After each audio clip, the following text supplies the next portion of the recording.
to the Dowser Reality Show. I'm your host Tom Crawshaw, out here again in nature, rocking the Albert Hoffman original tab t-shirt. So if you want to know where to get this from, I'll hook you guys up, but that's not why I'm shooting this video, because today I want to share with you how to prepare for a heroic dose of magic mushrooms. Now this is typically 5 grams of dried magic mushrooms or more.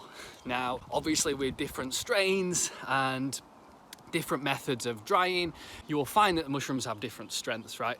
So if you extract all the moisture out of the mushrooms, then you're probably going to have a more potent 5 grams than somebody who has not been able to extract the same amount of water as you. Now there are also different variations. Now here in the UK we have what we call Liberty Caps, pretty strong, these little tiny mushrooms, and then over in the States the cubensis variety are a lot more common. But either way, they have their own characteristics, their own strength, and that's what I want to talk to you about today. How do you prepare for a heroic dose?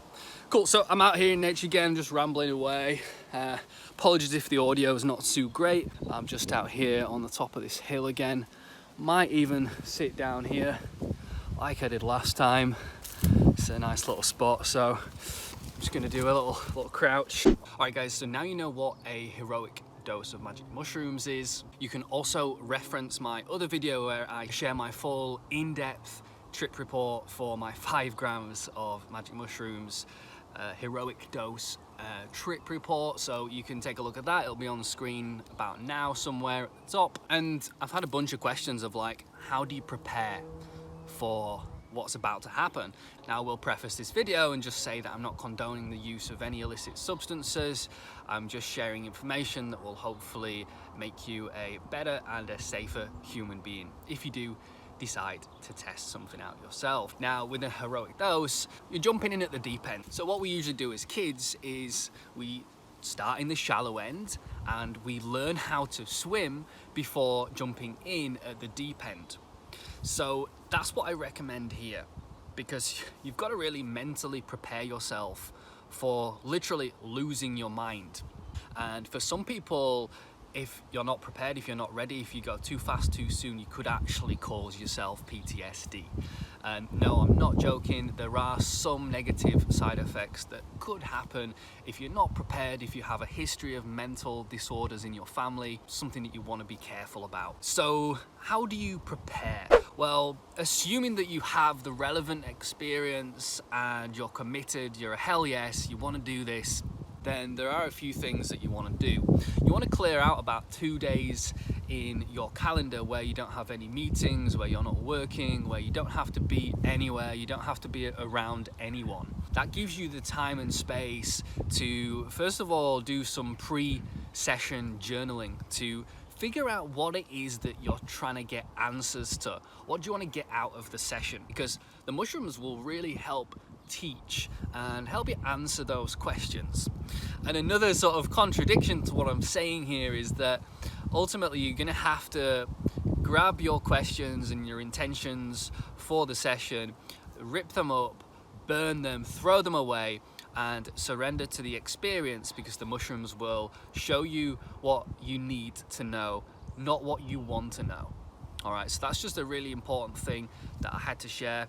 You can go in with intentions and questions and things that you want answered, but don't expect those answers to come in that session. So once you've prepared yourself, it's important, at least for me, to fast at least for 6 to 8 hours, usually the whole day. And you'll find after the trip you'll have seriously chronic munchies, so it's a good idea to prepare in your fridge some really tasty, healthy snacks that you can dig into after your journey. But it's really important for getting the right dosage and the right frame of mind to fast for the whole day before you decide to embark on that experience. And it's just going to help you reduce the nausea.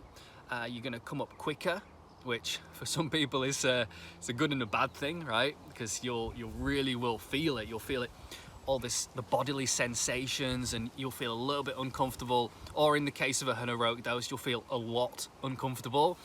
And for me, I couldn't stop the nausea.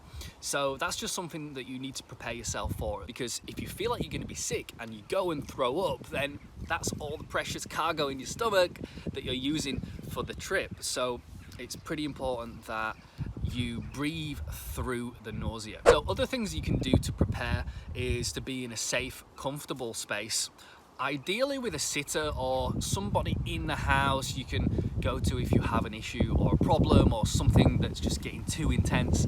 Somebody just to tell you everything's going to be all right. Now, I didn't need a sitter. I didn't feel I needed one, and I did my heroic dose on my own in pretty much pitch black. I had a couple of candles and I had some music. Now, Terence McKenna, he likes to say, no music, no lights, on your own, in the dark. And if you want to do that, go for it. I like some music because mushrooms just help bring that music alive, and it's a really profound experience when you have good quality music and you're tripping balls. So what else can you do to prepare? Well, just before you're about to dose, you will feel some nervousness, a little tingling in your stomach. Your body knows what's about to happen, right? And it's kind of like going skydiving for the first time. You know, you're pretty nervous because you're about to do something big. You're about to commit to something that is going to go on for 4, 5, maybe even 6 hours. So there's no pulling the plug, there's no escaping the experience. You're going to have to see it through, and that's part of the commitment. And then it's just have fun, you know, smile and get excited, because this is going to be the absolute craziest journey of your life, right? So it might be that, and it also might not be. So it depends on, again, the strength of the mushrooms, the strain, how you dose it, if you've eaten. All these things can play a part. Because I've had people commenting on YouTube saying they've had a load of mushrooms and they've done nothing, and it's either the wrong species or there's just something not quite right with the preparation there. Now, I did mention set and setting, which is basically your environment, right? And then also your mental space. Those are the most important things when you're experimenting with any psychedelic substances, because that's really going to have a profound impact on your trip. Because when you're tripping, everything gets exaggerated, it gets blown up, you go down these corridors, these time loops. And once you go down, you get sent on just a crazy journey. Like, for example, if you have a thought, a negative thought, that thought will just blow up into this complete separate reality. So yeah, relax, and if you're sure this is something that you want to do, then, you know, tell some people close to you that's what you're planning on doing, and prepare yourself for using the steps that I've provided in this video. And jump back on this video and drop me a comment below and let me know if you have decided to try this out for yourself, how it went. And if you're watching this and you've already experienced that and there's something that you would add to this experience, then highly recommend you drop me a comment below and let me know what that might be. Another thing for me that was important was to have some cannabis to help ground me and bring you back down, although it did actually send me pretty crazy and pretty west when I had the cannabis after the mushrooms, after about 4 or 5 hours. So be very careful with that, very careful with mixing stuff. Only do it if you have experience with that, because could trigger some mild psychosis temporarily. At least that's what it did for me. But you know, everything was cool. It was just some kind of crazy negative loop in my head where any sound or noise in my head turned into gibberish, and I felt like that it was never gonna end. Not a nice place to be, but I did know in the back of my mind, this is just gonna pass, this is just gonna pass. So yeah, really important phrase for you to remember when you're experimenting with any psychedelics is, this too shall pass. Yeah, so if there's any discomfort, any craziness going on, this too shall pass. And that brings us to the end of this video, guys. Hope you've appreciated today's content. Let me know what else you want me to talk about here on the channel. And listen, most people watching these videos have never hit subscribe, so please, I would really appreciate it. We're nearly at 1,000 subscribers when this video goes live, so hopefully you'll help me tip that over. And until next time, guys,